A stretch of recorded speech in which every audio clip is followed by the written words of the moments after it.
Hello friends, welcome to our channel. আজকে আমি বানাতে চলেছি ডোনাটস।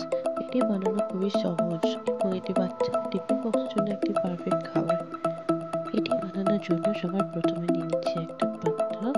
তার মধ্যে আমি দিয়ে দিচ্ছি 1 কাপের মতো সুগার পাউডার।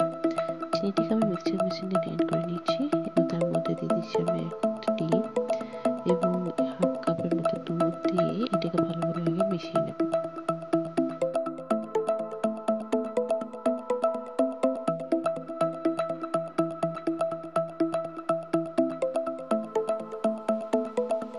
এখন এটা আমার খুব ভালোভাবে মেশানো হয়ে গেছে। এটাকে আমি সাইডে রেখে দিচ্ছি। অন্য একটি পাত্রে আমি নিয়েছি 2 কাপ ময়দা এবং এই দিকে আমি যে মিশ্রণটা ছিল ওর মধ্যে ভ্যানিলা এসেন্স দিয়ে দিচ্ছি 1 চামচের মতো এবং আরেকবার ভালোভাবে মিশিয়ে নিলাম। এই ময়দার সাথে আমি দিয়ে দিচ্ছি 1 চামচের মতো বেকিং পাউডার এবং এর মধ্যে দিয়ে দিচ্ছি 2 চামচের মতো রিফাইন্ড অয়েল এবং এগুলোকে খুব ভালোভাবে মেখে নিচ্ছি।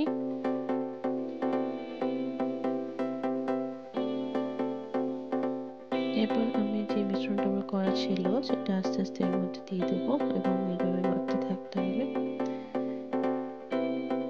এইভাবে মিশ্রণটা একটু একটু করে দিয়ে পুরো মিশ্রণটা এর মধ্যে দিয়ে ভালোভাবে মেখে একটা ডো বানিয়ে নিচ্ছি। এইভাবে একটা ভালো ডো বানিয়ে রেখে দিচ্ছি। এই ডেইরি মিল্ক এবং কিংবা চকলেট দিয়ে আমি আজকে ডেকোরেশনটা করবো। এদিকে আমি একটা পাত্রে আগে একটু তেল গুলে নিচ্ছি। আমার যে ডোটা করা ছিল সেটাকে আমি একটু টুকরো করে কেটে নিচ্ছি এবং গোল শেপ দিচ্ছি। এটাকে একটু রিংয়ের মতো শেপটাকে দিতে হবে। এইভাবে মাঝখানে আঙুল দিয়ে চেপে চেপে দিয়ে এটাকে আমি রিংয়ের মতো করে নিলাম। দেখতেই পাচ্ছেন এইভাবে সবগুলো আগে রেডি করে নিচ্ছি এবং একটা কড়াই তেল গরম করে সেটাকে মিডিয়াম ফ্লেমে রেখে আমি একটা একটা করে এই ডোনাটসগুলোকে একটু ছেঁকে নেব। এইভাবে একটু উল্টে পাল্টে নিতে হবে।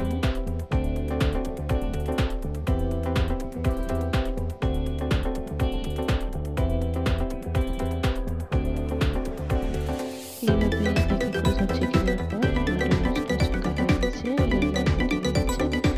এখন চকলেটটা রেডি করার জন্য আমি একটা পাত্রে জল গরম করে তার মধ্যে চকলেটগুলো একটু করে একটু দুধ দিয়েছি এবং এটাকে এইভাবে নেড়ে চেড়ে নেব।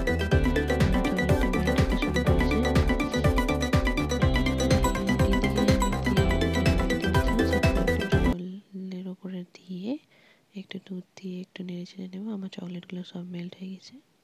এবার আমি এক এক করে ডোনাটসগুলোকে এর মধ্যে ডিপ করছি। এইভাবে একটু ডিপ করে নিতে হবে। এখন আমার ডোনাটসগুলোতে সব চকলেটগুলো দেওয়া হয়ে গেছে। এবার এর মধ্যে ডেকোরেশনের জন্য আমি মিল্কি বার চকলেটটা এইভাবে একটু দিয়ে দিচ্ছি ওপর থেকে। এইভাবে সব ডোনাটসগুলো সাজিয়ে নিতে হবে। আপনারা চাইলে এর উপরে ড্রাই ফ্রুটসও দিতে পারেন। এই মুহূর্তে আমার ডোনাটসগুলো পুরোপুরি রেডি। আশা করি আমার এই রেসিপিটি আপনাদের ভালো লেগেছে। ভালো লেগে থাকলে অবশ্যই লাইক, কমেন্ট এবং সাবস্ক্রাইব করতে ভুলবেন না। ভিডিওটি পুরোটি দেখার জন্য অসংখ্য ধন্যবাদ।